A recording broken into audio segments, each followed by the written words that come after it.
Welcome to MMT Chats. This episode brought to you by ISCAR, with new ideas for machining intelligently.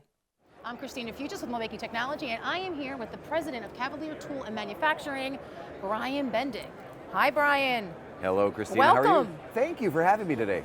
How are things today? Fantastic and improving. Good.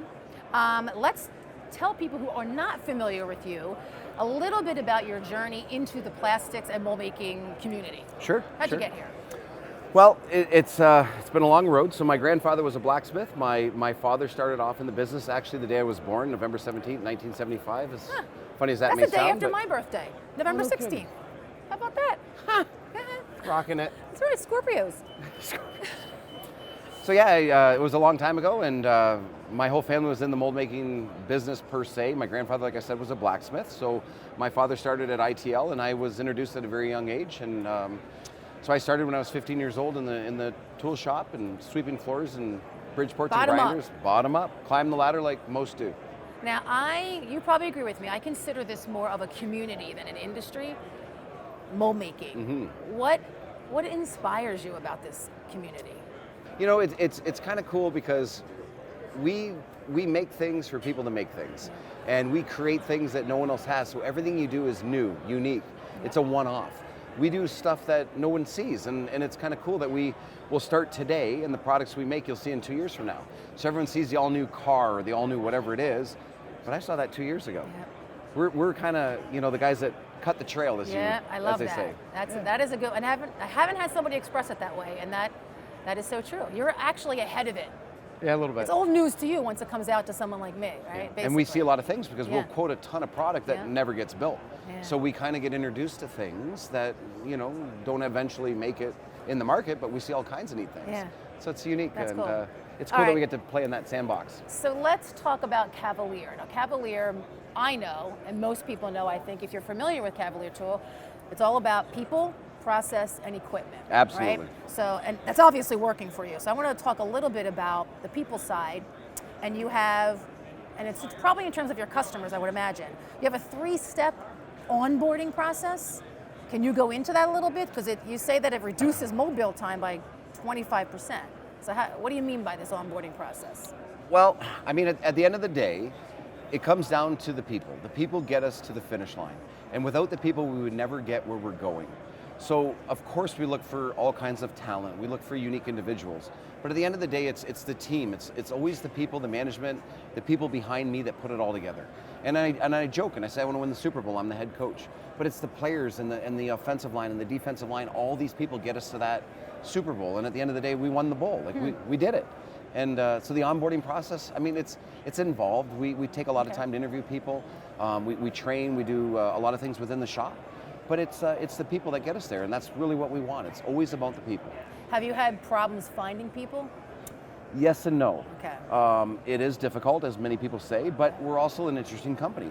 I think we get more opportunities than most. A lot of people do come our way. We get a lot of resumes where I've heard other shops maybe don't get so many.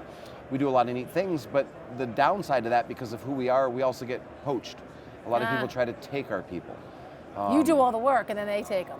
Seems like it. You know, we've got the latest and greatest equipment, and different things and processes that other people desire. So we have these people. So as much as people want to jump on the bus, there's other people trying to take the people off our bus. That's nothing new, though, is it? Really? It's difficult. It's now, challenging. What's interesting, too, about you guys, you've had a lot of personnel strategies that involved different investment in expanding. Like, can you talk a little bit about your latest acquisition, right? With MSI, and also the India operation. Like, that was a way of you addressing a workforce issue in a different way, acquiring, right? Absolutely. Starting something else. So talk about those two. So let's talk India first. So India, there's a lot of challenges in our world, and one of the big challenges is typically around, so when we talk delays or what prevents us from being successful, it's often the customer not having product ready. You can't get out of the chute, as they say. You can't get going. So what does that mean? They're not ready to launch. You know, you get a purchase order, but then you're on hold for months or weeks, whatever that might be. So India, for us, we wanted to improve our design, and this is what really starts or launches every program. Without designing the tool, how do you get going? How do you get out of the box? So you've got to start with that. So what India did for us is it allows us to design. So many of our competitors are 10 hours a day. We can design over 20, sometimes 30 hours a day. We have double shifts in India and a single shift in brilliant. Canada. So when you put that all together, when a guy needs 6 weeks to design a tool, we can do it in sometimes 2 or 3. So that becomes very desirable. When everyone's in trouble and they're panicking and they can't get off the ground, we can launch that program a little bit faster than most. So that was a big thing. Well, in doing this, we've really grown. When the pandemic started, we grew, I think it was 46% in 2019. Wow. We really grew. And we were outsourcing well over $10 million because we just couldn't build it. So we bought a company called MSI, Mold Surface International in Oldcastle, and we'd had a relationship. We did a lot of work with those guys for a number of years, so we were friendly and familiar. And there was 5 things we needed. We needed the roughing, EDM, gun drill, 5-axis and components, and that facility offered all 5 of those things. So it was a capacity solution. We went in there and immediately we dropped in, our 10, 12, $13 million of tooling, and we did it overnight. Perfect. Since culture, I would imagine, is pretty important to you, like the Cavalier culture, how do you maintain that across these extensions of Cavalier? No doubt it's difficult. I mean, I used to pride myself in knowing every single employee. I would interview all the employees, I talk to them, and I still do. But at this size now, and in 3 locations, we're over 230 people. And wow. It's hard, and that's not including India, and it's difficult to know them all. So of course I do what I call my good morning walk. Every morning I do a good morning walk. I walk around, it's good morning, and I just go out and, it's a little BS, nice. But it's important. No, exactly. People want to know that you're out there. I'm not one of these guys. They want to be recognized. You got it.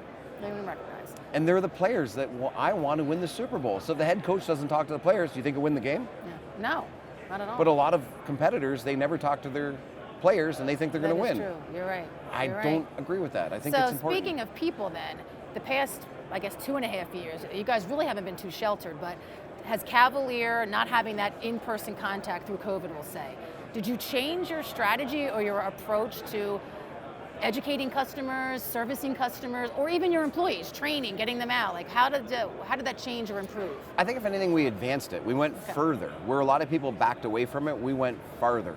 So COVID certainly made people work from home, but we did a lot of training. We do a lot of online things and seminars, and we record a lot of things and we display that. So things we learn in Windsor, we share with India, and people say, India, it's so far away. Well, we can share that in today's technology. I mean, it's real time, it's day for day. Yeah. I can do it this morning and share with them this evening. It's very easy to do.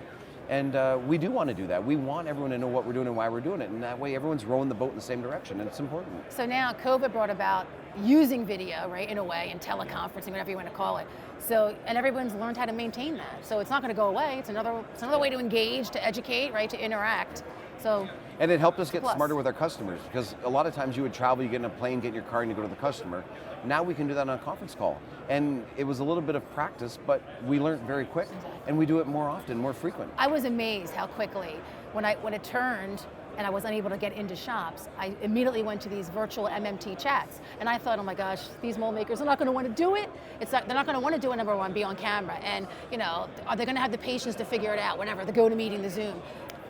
Not a problem at all. They adapted so quickly. We're so willing to get that exposure and learn it. Now they know. Now they do it themselves. So it's a win-win for everybody. Absolutely, and I'll go one step further than that. So we want a customer. So say you've got a customer, it's a big facility, they got 1,000 employees. What do you get? Maybe 1-2 employees that might fly out once or twice a year? Yeah. Well, now I'll take a cell phone on one of those selfie sticks, and I can walk through, and I can have 15 people sitting there. And we tour them through live, real time, and I get the earbuds, and I can talk and interact, they ask questions. Awesome. It ended up being better than you thought. You maybe got 1 or 2 people in, but now we can do this with a dozen people. Anybody.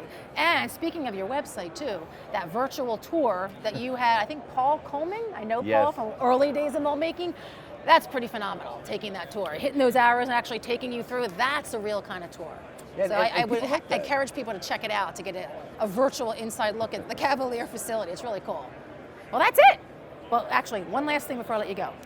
We have our special t-shirts, and we have a hashtag. Hashtag molds make a difference. So Brian, I want you to fill in the blank. What do you say molds make? Molds make things for people to make things. We allow this for people, we make molds, and people take our product to make something for them. And we're a little piece in the puzzle, but what we do allow people to build bigger and better things. Love it. It's pretty there awesome. You have it. Molds make the things to make things. Is that what you said? That's what Brian Bendig says from Cavalier too. So for everything mold making, visit moldmakingtechnology.com.